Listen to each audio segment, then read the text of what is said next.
Hello and welcome to Bluebird territory. A little behind the scenes.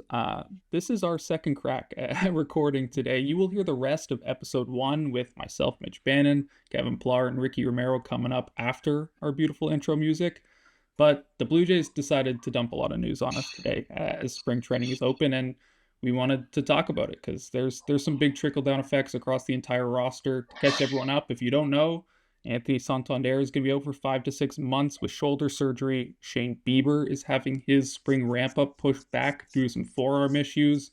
Bowden Francis done for the year. Tommy John because of a UCL issue there. I'll start with you, Ricky. Where does your mind go here when you hear all this news before spring? Man, I mean, talk about the season hasn't even started. I mean, these guys are literally just walking into their clubhouse, and then you hear this type of news, and as we spoke about it earlier, the loss of Bo Bichette was going to be big for this lineup, and as somebody that was counting on Anthony Santander to have a huge year, that's a huge blow for that lineup. But if it's one thing that we learned about this Toronto Blue Jay team from last season, it's it was next man up, and I think they have the intel to be able to do that. Addison Barger obviously can slide into right field and be that guy. Can he possibly be a 25, 30 home run type of guy with the full season? Maybe. Okamoto obviously is going to have to play a lot more third base than we expected, but it also opens up the door for like a Joey Loperfido, who I've always been a big fan of. Again, it's hard to replace power, but they do have the guys. Nathan Lucas is another guy who last year came on the scene and was very valuable for this team. So I think if anything that they've showed us in the past, the Toronto Blue Jays, this team, this core, is that they can bounce back from anything. And they pretty much did it without Anthony last season. Not that history is gonna repeat itself, but again, I mean, it's just another blow that they have to deal with early in the season, and we'll see how they come out on top. Yeah, I mean, when I heard the news, obviously a big blow. That was a big signing 2 years ago, and we've really yet to see what Anthony Santander can do in a Blue Jays uniform. But my mind went to two things. Ricky touched on one thing. Kind of that was the Blue Jays' MO last year, was the next man up. And, with some injuries, with some lack of production, there were some guys that I don't think anyone was really counting on. I don't think anyone counted on Nathan Lucas hitting second in their lineup on a team that went to game 7 of the World Series. So who does that open up the door for? Mitch, that's probably a better question for you. You probably have a little bit more knowledge, in terms of some of the prospects or maybe some of the non-prospects that are going to be invited to camp. But then I also think about some of the moves that Ross Atkins made in the offseason, and you kind of scratch your head like, how does that fit? Why does that fit? And sometimes, not to say he knew that Anthony Santander was going to have shoulder surgery, but he knew maybe that it was a possibility that he had a banged up shoulder. They went out and they hedged their bet and they went out and got Okamoto, and really what that does is kind of forces Addison Barger into a position of a full-time outfielder. But my mind also goes to thinking about a guy like George Springer, who maybe it's a blessing in disguise, because maybe that was a scenario where he had to play a little bit more outfield. Anthony Santander and George Springer maybe sharing an outfield position to be able to keep him fresh and on, off his feet in the outfield. We saw what it was able to do for him last year. I mean, he arguably was the team MVP. Did he end up placing in the MVP votes last year? Yeah, What seventh did he end place. up? Seventh place. Seventh place. I mean, he finished seventh place. I mean, it just shows how valuable he can be when he is healthy. So, sometimes there's addition by subtraction. You never want to see a guy hurt, but hopefully Anthony Santander, has the surgery, is able to kind of recover, and then almost act as a trade deadline acquisition, down the stretch. Yeah, the timeline they've told us now is 5 to 6 months. That would put him back right around the trade deadline if you give him a couple weeks to rehab. I think that's kind of the best case scenario now. We've seen him deal with this shoulder issue like all of last year. Basically, it sabotaged basically his whole year. Like you got to hope at this point the surgery can kind of help him put those issues behind him. You feel bad for Tony too because it's like he joins a new club and like you guys know new guys walk into a clubhouse, they want to prove something, and he's now going to go like a full year without being able to do much for a really competitive club. I do think, like Ricky mentioned, some of the guys that are going to have to step up. Loperfido is going to get some run now. Lucas, can he repeat last year? Barger, full-time outfielder for sure. My mind goes to RJ Schreck, who Ross Atkins like specifically called out on the Zoom call when we learned of these injuries tonight. And Ross doesn't usually like name prospects to watch very often, and so if he's like talking about you as like a fringe kind of AAA guy who could step up, it's a good sign for RJ Schreck to really get some looks during spring this year. But the Bieber injury as well, guys, like it's kind of a bit less of like a definitive thing. Like his spring's going to be pushed back. He's going to start the year on the IL. Forearm issues, never a good thing to hear. Kevin, do you think, or Ricky, do you think the pitcher will go to you? Do you think this is like uh, a big deal? Like, what is your concern level like with the Bieber news? I think it's a bit concerning, obviously, due to his injury history and stuff like that. Obviously, you never want to come into spring training hurt or sore or anything like that. But if anything, right now, as far as a pitcher, you have time to get ready. You have time to ramp up. So a little minor setback isn't a big deal. But to me, I turn around and look at Jose Barrios. I mean, that's a guy that left disgruntled last year. He wasn't happy with the way things ended, obviously not being in the postseason roster and everything like that. There was even talks like rumors that they might trade him, but now that guy becomes even more valuable because he is the fifth guy in that rotation. And if this is something that's going to nag Bieber throughout the season, we all know, KP, you know this. Pitching, you need depth. You need as many arms as possible to make it through a season. It's never going to be five guys making it through a season, carrying you into a World Series title run. There's always Yeah, I going to be mean, someone that has to step up. yeah, I mean, when you said that too, that's where I was going to go to Jose Barrios, but then I think about the signing once again, about signing of Cody Ponce. You're like, where does he fit in? Now he has an Mm-hmm. opportunity to kind of slide into that rotation. You got a guy in Eric Lauer who was kind of a Swiss Army knife, was an incredible starter. So the Blue Jays do have some depth when it comes to starting pitching.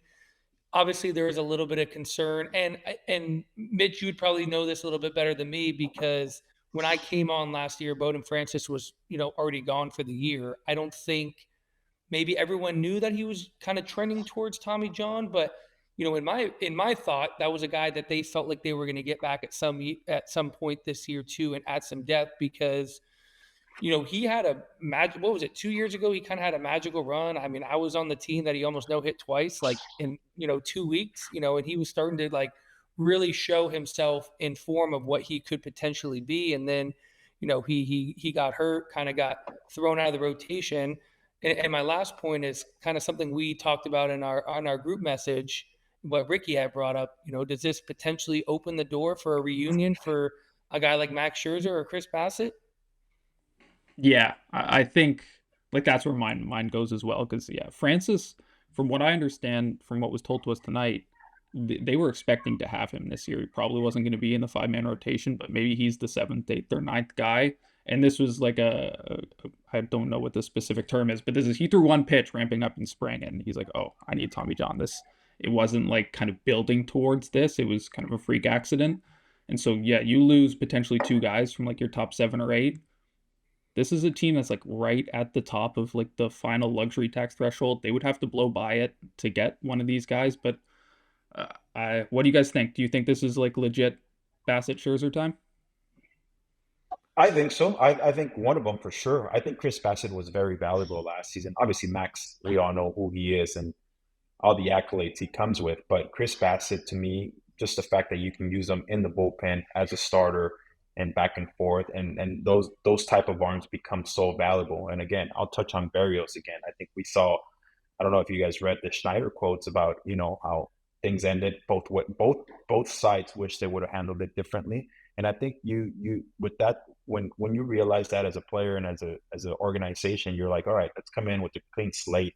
Let's restart. And Jose Barrios has been the horse of this team for such a long time. And obviously, I feel like he's an easy guy to root for and very team oriented. And obviously, when you're in the middle of things, I just don't think in that situation the Blue Jays were looking at it like, we can't keep you happy right now. We're in the middle of a title run. But he becomes that guy that can just slide right in and he knows what it takes. And he doesn't have to be the ace type of pitcher. He just go in there, eat up innings and give us a chance to win every fifth day. But and again, Chris Bassett just to me is the guy that definitely was very, very good for them late in the year for them. Yeah, to Ricky's point, I think, if Barrios had, some, characteristic, questions about him and his career, it'd be a big deal. But to Ricky's point too, we're in the middle of this World Series run, this playoff run, like it's tomorrow's problem. But the fact that Jose's been nothing but a great teammate, and every one of his teammates will say that about him on every team he's played in, that Jose is one of the best dudes in baseball. He's a competitor. He prided himself on never going on the IL, never missing a start. That's the type of guy you want in your clubhouse. That's the guy you want part of your organization. Did he mess up in making a bad choice? Absolutely. Did he address that? And did him and Ross and John Schneider address those things? Sure. It's water under the bridge. Now this is the time you put your arm around him. You let him know it's his time to be one of our guys. You're in this rotation. You probably allow him that. You probably give him that courtesy early on in spring training, like, hey, you're one of our guys. You're going to be in this rotation. Let's go. We don't need you to be our ace. We don't even need you to be a number two. Just be you. Go out and be the Jose Barrios that we've all seen over the last couple of years. And lastly, to Ricky's point again, Chris Bassett just fits in so well. I think, to me, Chris Bassett was already very valuable pitcher in the fact that he stays healthy, he's durable, he eats innings, he changes speed, he has all the things you want as a guy in the bottom of your rotation. He makes his starts. But I think where his value grew a lot, in my opinion, is what he was able to do out of the bullpen last year. And if you're the Toronto Blue Jays, you see what he was able to do last year as a starter, be very unselfish, go to the bullpen, and then kind of almost reinvent himself as a kind of a different guy in the bullpen. Maybe this is a guy you count on starting for, first couple months of the season until guys get healthy, and then know you have a guy you can stash away in the bullpen and will do whatever you ask. Yeah, I think Bassett makes a ton of sense. I just wonder if he's going to command like a multi-year deal that the Jays are just not going to do. Like I do think as a player and as a person, he makes all the sense in the world for this roster. I feel like we could probably do a whole episode on Max Scherzer and Chris Bassett, and luckily we will have multiple episodes a week to get into those guys if they don't sign or more things don't happen before our next episode. There was some big news in Blue Jays land a couple days ago. The legendary broadcaster Buck Martinez hung him up. He like 17 years as a player, a couple years as a manager. He's been as synonymous with the Blue Jays as any person in the world. I think he's been great to me, and kind of I know everyone around the Blue Jays has kind of a Buck Martinez story. I'm sure you guys do as well. Kevin, we'll start with you. When you think back at kind of Buck's career, especially as a broadcaster and your interactions with him, what sticks out?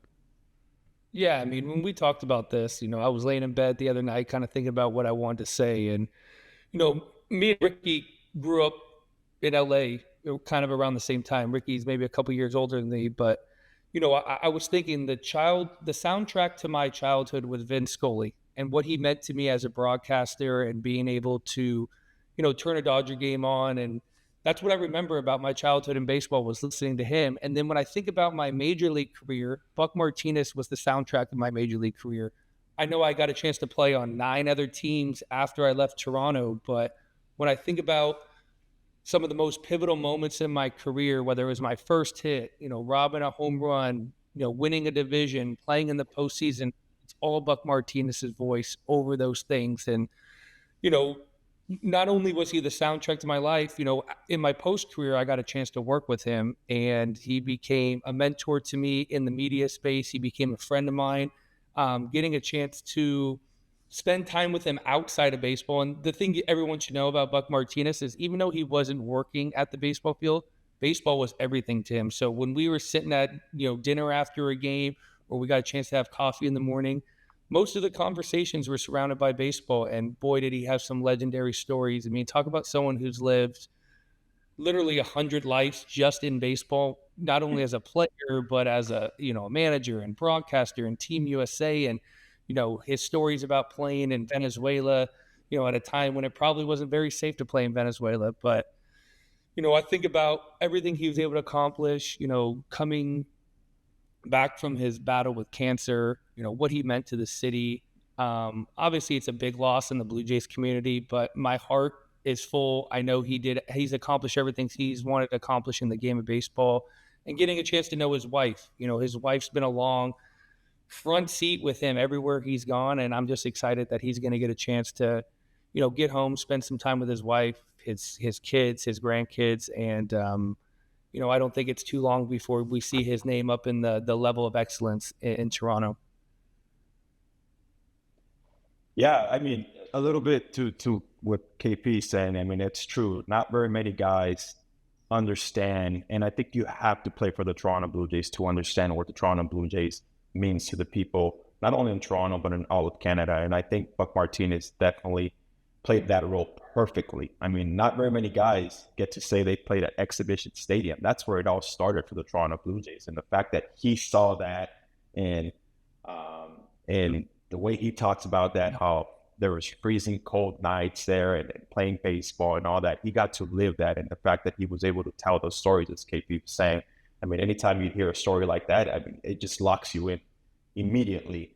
And I think Buck definitely, I mean, when you think about him as a player, you think about that play at home plate where he breaks his leg, gets back up and turns a double play. There's so many great stories about Buck Martinez, but to me, the biggest one was not the way he just treated players, but everyone else around him. I mean, when you think about fans and the way he went about that, he was always there taking pictures, talking to fans, and getting to know fans, and I got to see that firsthand. And obviously, as he battled, through cancer, coming back, it just felt like it was just such a great Buck Martinez story. We just knew that he was going to come back, and he was supposed to miss the whole season. And the fact that he missed, 2-3 months, and then boom, he was back in the booth doing what he does best. I mean, pretty special. And the funny story that I have of him, and I'll always remember it, he was in 2012, he wanted to take Jose Bautista and I out to go fishing out in Florida in spring training. He wanted to do a special, and he was all about it. He was going to be great. The captain of the boat says we can catch fish and it's going to be nonstop. So we go on this boat. It's rocky as heck, like the whole time. And we are like, so you can tell Bautista and I are starting to get a little bit seasick. I don't think we got one bite on the boat, like not one bite on the bait. Everything we threw in, nothing. We got shut out, and he was just dying laughing after because this was supposed to air on TV, and we're sitting there like we didn't catch one fish. We couldn't even get a picture with bait fish. That's how bad it was. And I always feel like anytime I'm around him, he always mentions that, and he's like, "Man, do you remember that story I was trying to do, that special of you and Jose in 2012 being a big year, and then we get shut out?" And I was like, "Yeah, that's pretty much how my 2012 went from there. I got shut out there, and then the rest of the season was downhill for me." But again, it was one of those things where even when you'd go out as a team for dinners on the road, Buck Martinez was at that same restaurant, having a glass of wine, coming over, talking the game.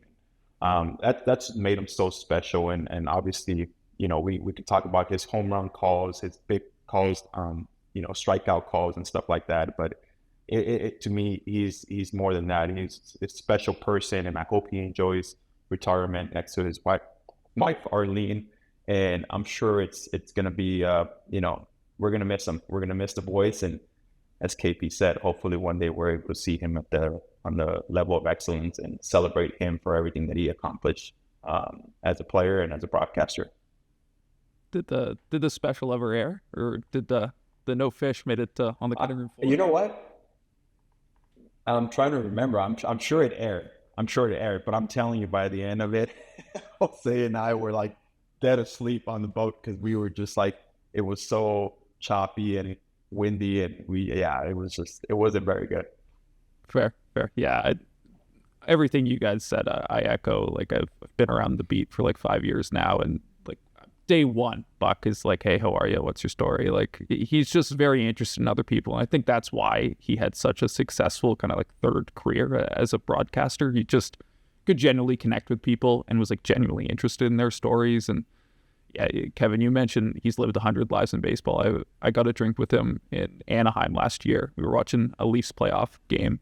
I presume a Leafs playoff loss, but he was talking about like how he had to spend summers back in Kansas City like selling season tickets because he was making so little money playing. And you just think about how much like baseball has changed in the time that Buck Martinez has been around baseball. Like, he's seen it go from guys making like $10,000 in the big, like legit big league players and needing second and third jobs to guys are getting $700 million contracts now. Like he's been through the entire kind of evolution of baseball. And I think that the knowledge of that history is we're gonna miss that without Buck this year. But I know we're all wishing him health, and yeah, I too look forward to seeing him back at Rogers Center to see his name up there on the rafters. But that's a good salute to Buck.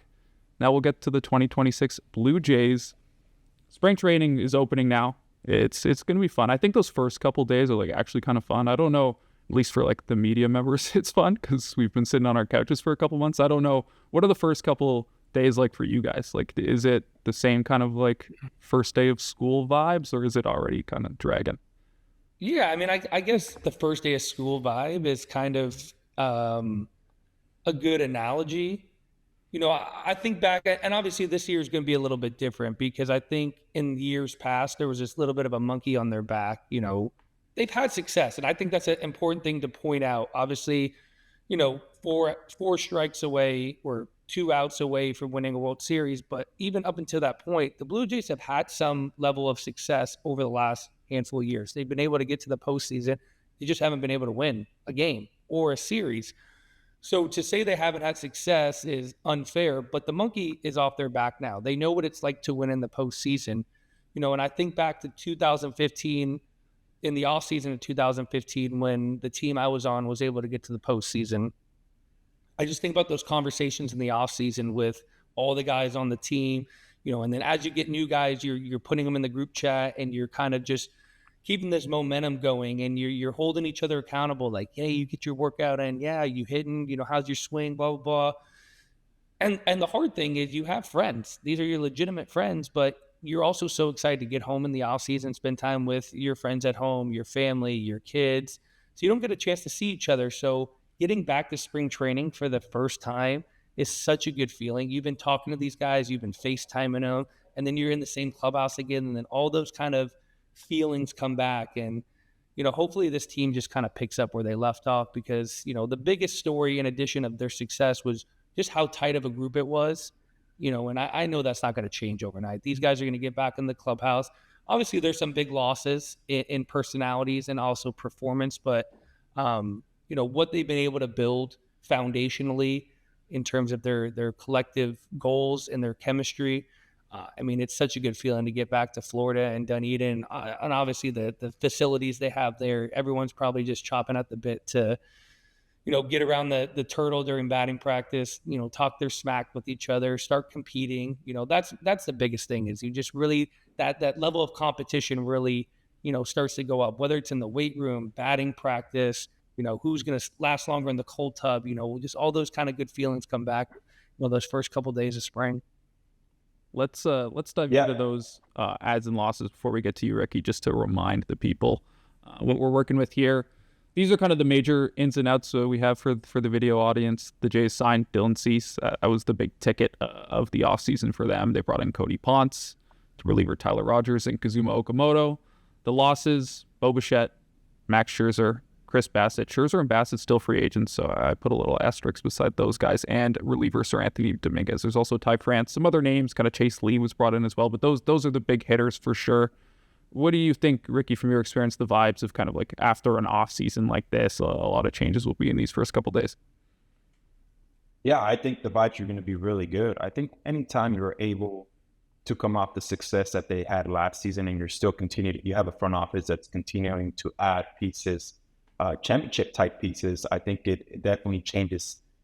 It's go out and win, right? I mean, as KP mentioned, I mean, they were inches away from winning the World Series, inches. And I think the fact that they saw it so close, I think they went into this offseason, obviously losing Bo Bichette is huge, right? I mean, offensively, he just makes a huge difference. But I think they feel comfortable rolling out the guys that they have right now. Obviously, Ernie Clement at second base, Jimenez in the playoffs showed why he's a Gold Glover at shortstop. But when you have a guy like Dylan Cease and you bring him in, the one thing that I'm reminded of is Pete Walker and what he's been able to do with these guys, right? I mean, you think about Robbie Ray. He came in, he was a guy that's, you know, was a strikeout pitcher, but how can we harness his stuff and make him into a Cy Young? And it happened. So I feel like with Dylan Cease and everything that I read about him was that he was impressed with the presentation that the Toronto Blue Jays showed. And I'm sure I even texted with Pete and I said, man, how pumped are you on this? Because I'm very excited to get to work with him because I feel like I can unlock some stuff. And that's Pete. That's him in a nutshell. It's KP has seen it. That this dude is in the computer room looking at video, seeing what can he do better. Even from when I was playing, when I was struggling, he was in there and he'd sit there and tell me like, man, these are sleepless nights for me because I'm trying to figure out, trying to unlock how can we get you back to, Ricky Romero of 2011. And I feel like that's what he's going to do with Dylan Cease. He's going to see the positives and where are the negatives and how can we clean him up. And I feel like I'm excited to see that combination of those two working together, but not just him. Cody Ponce, another guy, right? I mean, that they brought in, led the Korean League in strikeouts, and you just sit here and wonder, this guy is kind of unknown, but we've seen a lot of success stories of guys that go overseas, kind of reinvent themselves, and then come back. And it's bam, like they just jump right into a big league roster. And I think, again, when you have the X factor in Pete Walker, and I know sometimes he takes a little bit of heat on the pitching staff and stuff like that, but I think he's done it for a long time now. And I don't think any of that outside noise bothers him. He understands pitching. He understands the success that it takes to pitch in the big leagues. And I'm excited to see both those guys, to see how they come into spring training and the adjustments and the changes that they make into into a season. And again, Dylan Cease is going to be, obviously, he's got ace type stuff. So we'll see what kind of role he gets into, and I hope he just jumps in there and he just gets right to work. I am also pretty pumped to see Cease, just kind of for the reasons you mentioned. I feel like we've seen him like at his best, and that's like a top 5 Cy Young guy. And then there's just kind of like fluctuations throughout his career. I know I'm not a pitching coach. I'm not Pete Walker. He's going to do a lot more things than me, but there's a lot of talk about how he's got the fastball and he can spin it really well. If he can add something like a split or a changeup to go the other way, that'll be huge for him. From your experience, Ricky, like, is that like easier said than done? What during spring or in the off season are like the challenges for a guy like Cease to try to add like another weapon that kind of doesn't move the way his slider does? Yeah, I think it goes a lot with the communication, right? I mean, I think when they presented to him when he signed, I'm sure Pete Walker had a plan for him and said, all right, this is what we're going to do. This is why I expect you to come into spring, with these adjustments being made. We'll tinker more when you get here and I see you more and stuff like that. So you might see some struggles in spring training. It's not always pretty when you're working on stuff and you're trying to make the adjustments on the fly, especially when you're facing hitters. That's why those backfields become even more crucial for starting pitchers. That's where you get to work on stuff. And it's hard to work on stuff, as KP knows. I mean, minor league, when you're facing minor leaguers, man, they're swinging at everything. They're not even letting you work on stuff. And rightfully so. They're trying to prove their point that they can hit off big leaguers and stuff like that. But at least it's in a controlled environment. And I feel like you might see a lot of that. Whenever he is facing big league hitters and on a big league mound, you might see some, early struggles if they are working on stuff. And that's just all part of it. I mean, I remember Roy Halladay, when he was working on stuff, you'd sit there and you'd watch him get hit around and you're like, whoa, is this going to happen? Like, are we going to go into a season like this? And it always he was always like, oh man, I'm just working on stuff and it's okay if I get hit around. I'm just trying to get a feel for certain pitches and stuff like that. So again, with Dylan Cease, I feel like the adjustments are going to be made. I'm sure him and Pete are going to hammer them out in bullpens and whatever it takes, live batting practices and stuff like that. So, and the good thing is that you have some of the best hitters in baseball giving you info. I mean, I think that's where I got a lot of my information when it was live batting practice, and the hitters are not really swinging, they're tracking and they're seeing pitches. And you could even ask them, hey, I'm trying to do this. Is it doing this? Is it doing that? And I think that's huge for pitchers, especially when these guys, again, you have, top of the line hitters in that lineup. And I think they're able to give you information. And that's what a team's all about. This is what spring's all about. Just getting to know your teammates, for them to give you feedback. And if that happens, again, it's a good thing for everyone. What about you, Kevin? What I don't know if you're also pumped to see Dylan Cease. I'm sure at least a bit, but what else are you looking for in these first couple days from the new guys? Well, a couple things too, and when you talk about the additions, someone that the Blue Jays greatly missed last year, who's finally healthy, is Yimi Garcia too. And that's going to be a huge addition. And you think about Tyler Rogers too, what he's been able to do in his career with the velocity, but obviously the uniqueness of throwing down there and just how valuable he is. He does not get hit, but he's also durable. I don't think the guy's ever been on the IL. He takes the ball pretty much what seems like every day. And that was kind of an area of weakness a little bit that the Blue Jays had. To me, obviously with the pending free agency situation with Max Scherzer and Bassett, going out and getting a guy like Dylan Cease was like, wow, they already added to an area they had a lot of strength. And I was like, okay, how are they gonna address this bullpen situation? And they went out, and obviously they knew they had a guy, Yimi Garcia, coming back healthy, huge addition, but getting a guy like Tyler Rogers is invaluable. The thing for me though too is, Ricky had touched on is, the departure of Bo Bichette. Those are big shoes to fill. And obviously they feel like they have the internal solution in a guy like Ernie Clement, who's obviously going to slide over to second base. Andres Jimenez has shown why, like Ricky said, is a Gold Glove award-winning shortstop.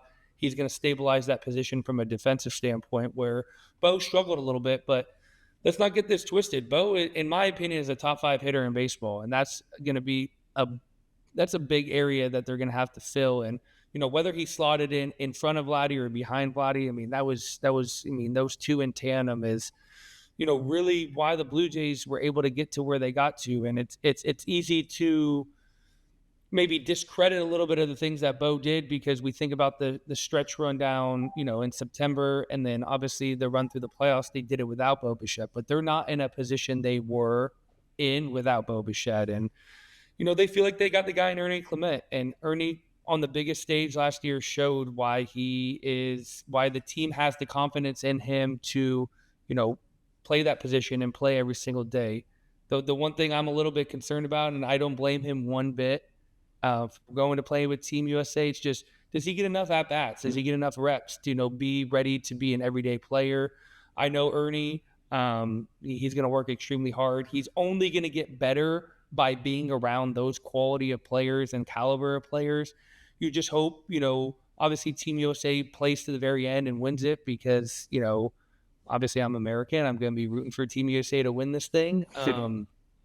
But hopefully he gets back and he's healthy, and he gets back in spring training, has enough time to, get his, at-bats and his reps, and is ready for opening day. And, I'm not really concerned about the chemistry with him and Andres at short and second, because, when you talk about baseball IQ, that's some of the two highest baseball IQs you can get. And I'm just excited for him to get his real opportunity to be an everyday second baseman, and go on prove the world why he, is deserving of this opportunity. There's plenty to talk about for spring for the reigning American League champion Blue Jays. I'm sure we'll get to Barger. We'll be back later this week. But I think this is a great first episode, fellas. Thanks for joining. Thanks for everyone for listening, and be back for some more Blue Bird territory.